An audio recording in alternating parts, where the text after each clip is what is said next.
রায়হান ভাই গরুর হাটে গিয়ে শুধু দামাদামি করছিল না, সে শান্তভাবে গরুর দাঁত দেখছিল, হাঁটা দেখছিল, চোখ মুখে সুস্থতার লক্ষণ খুঁজছিল।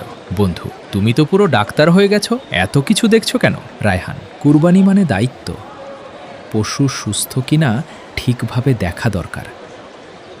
ঠিক তখনই এক ব্যাপারী বিরক্ত হয়ে গরুটাকে জোরে ধাক্কা দিতে গেল। রায়হান ভাই দ্রুত হাত বাড়িয়ে থামালে।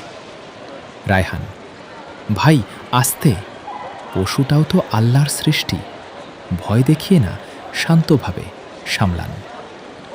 ব্যাপারী: হাটে এত ভিড়, না ঠেললে চলে না ভাই?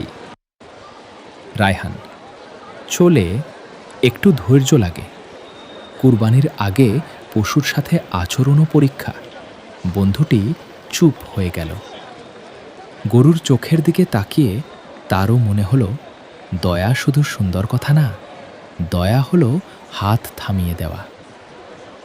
যে কুরবানির নিয়ত করে, সে পশুর কষ্ট কমানোর চেষ্টাও করে।